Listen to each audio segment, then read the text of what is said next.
अस्सलाम वालेकुम दोस्तों। पाकिस्तान और जनूबी अफ्रीका के दरमियान खेले जाने वाले दूसरे टेस्ट मैच के पहले दिन एक शानदार और तारीखी दिन पाकिस्तान क्रिकेट टीम के लिए साबित हुआ। शान मसूद और अब्दुल्ला शफीक ने ऐसी बैटिंग की कि जनूबी अफ्रीकन बॉलर्स के परखच्चे उड़ गए। जिस अंदाज में नाज़रीन दोनों बल्लेबाजों ने कप्तानी और एतमाद के साथ खेला, उसने सबको हैरान कर दिया। ना सिर्फ इस मैच में बल्कि पिछले मैच में भी शान मसूद की बैटिंग ने सबको हैरान किया था। मगर आज तो उन्होंने ऐसा खेल पेश किया कि बड़े बड़े बॉलर्स के होश उड़ गए।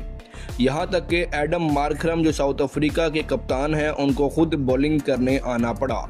रबादा जो उनके मेन फास्ट बॉलर थे, एक भी विकेट लेने में नाकाम रहे और पाकिस्तानी बैट्समैनों ने उनकी लाइन और लेंथ को तहस नहस करके रख दिया। नाज़रीन, शान मसूद जैसे ही बैटिंग के लिए आए तो ऐसा लग रहा था कि जैसे वो टेस्ट मैच नहीं बल्कि T20 या फिर सुपर सिक्सेस खेलने आए हैं। आते ही उन्होंने 4 ज़बरदस्त लंबे छक्के लगाना शुरू कर दिए। मुकम्मल मालूमात इस मैच की नाज़रीन आपको देते हैं, लेकिन वीडियो में आगे बढ़ने से कबल आपसे सिर्फ इतनी सी दरख्वास्त है कि आप जिस जगह, जिस शहर और जिस मुल्क से भी ये वीडियो देख रहे हैं उसका नाम कमेंट सेक्शन में ज़रूर लिखिएगा। नाज़रीन, टॉस पाकिस्तानी कप्तान शान मसूद ने जीता और लाहौर टेस्ट मैच की तरह पिंडी टेस्ट में भी पहले बैटिंग करने का फैसला किया, क्योंकि शान मसूद को नाज़रीन पता है कि ये जो पिच तैयार की गई है वो किस अंदाज में तैयार की गई है। इसमें टॉस जीतने के बाद जो पहले टीम बैटिंग करेगी वो अच्छा स्कोर करने में कामयाब होगी, क्योंकि जैसे जैसे दिन गुजरते जाएंगे पिच स्पिनर्स के लिए बहुत ज़्यादा मददफुल होती जाएगी। इसलिए जो है ना, जो भी टीम बैटिंग करती है वो ज़्यादा अच्छी पोजीशन में आ जाती। इसलिए शान मसूद ने जो नाज़रीन फैसला किया वो बड़ा ही ज़बरदस्त फैसला साबित हुआ।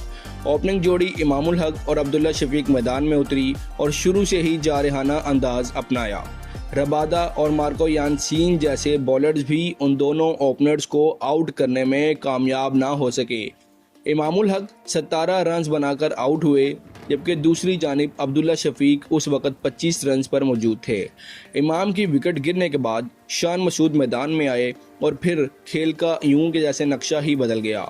उन्होंने अब्दुल्ला शफीक के साथ मिलकर शानदार पार्टनरशिप कायम की और जनूबी अफ्रीकन बॉलर्स को बेबस कर दिया। जब रबादा ने शान मसूद के सामने एग्रेशन दिखाने की नाज़रीन कोशिश की तो शान ने पहले मुस्कुरा कर तो उन्हें थोड़ा सा जवाब दिया और अगली ही गेंद पर ऐसा शानदार चौका लगाया कि उनका कह लें कि सॉफ्टवेयर ही अपडेट हो गया। हैरत की बात यह है कि रबादा ने 10 ओवर कराए नाज़रीन, मगर एक भी विकेट हासिल ना कर सके। दूसरी जानिब मार्को यानसीन, जिसे जनूबी अफ्रीका टेस्ट का अपना नंबर 1 ऑलराउंडर समझता है, उसको भी अब्दुल्ला शफीक ने बैक टू बैक 2 शानदार चौके लगाकर आगाज में ही बता दिया कि आज पाकिस्तानी बैटिंग लाइनअप किसी भी दबाव में नहीं आने वाली। अब्दुल्ला शफीक ने 57 रन्स की शानदार इनिंग्स खेली और टीम के लिए दूसरा टेस्ट मैच में पहले 50 रन्स मुकम्मल किए। अब्दुल्ला शफीक के आउट होने के बाद नाज़रीन बाबर आजम मैदान में आए। जैसे ही बाबर आजम मैदान में आए, लाहौर की तरह पिंडी क्राउड भी बाबर के नारे लगाने लगा और इस सूरत हाल में बाबर आजम के ऊपर एक मरतबा फिर बड़ी ज़्यादा उनसे तवक्कुआत नाज़रीन शायकीन ने बना ली और यूँ नज़र आने लगा कि जैसे बाबर आजम के ऊपर काफ़ी दबाव आ गया है अच्छी परफॉर्मेंस का। शान मसूद ने दबाव कम करने के लिए 2 ओवर्स में 2 चौके लगाकर माहौल हल्का किया ताकि बाबर इत्मीनान से खेल सकें।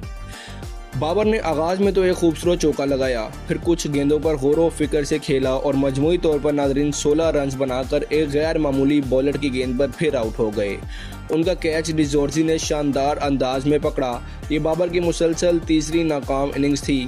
पिछले मैच की पहली इनिंग्स में वो सिर्फ 23 रन्स बना सके, दूसरी इनिंग्स में 42 रन्स और अब 16 रन्स।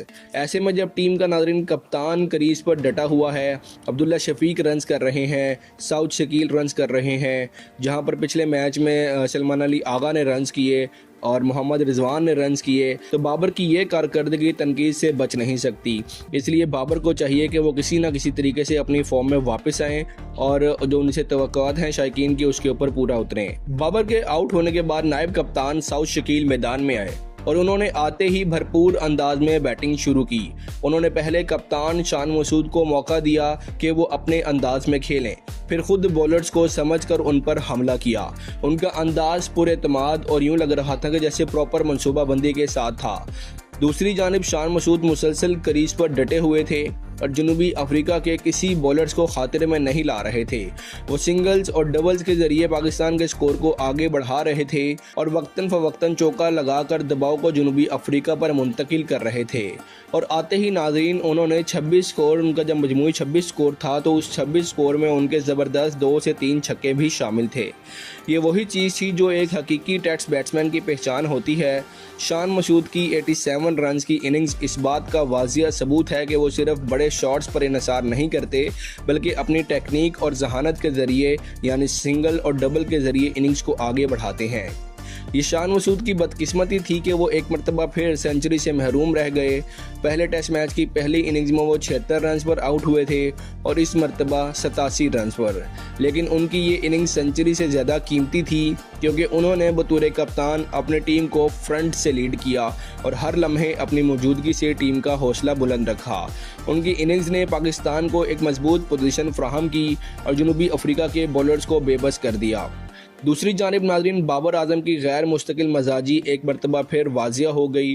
जब टीम का कप्तान और ओपनर इतना पुरएतमाद खेल रहे हों तो सीनियर बैट्समैनों पर लाजिम होता है कि वो मिसाल कायम करें, लेकिन बाबर ने एक बार फिर ऐसा नहीं किया और उसने टीम के मैच में पोजीशन को मुस्तहकम करने का सुनहरी मौका ज़ाया कर दिया। पाकिस्तानी बैटिंग लाइनअप ने मजमूई तौर पर एक बेहतरीन दिन गुजारा।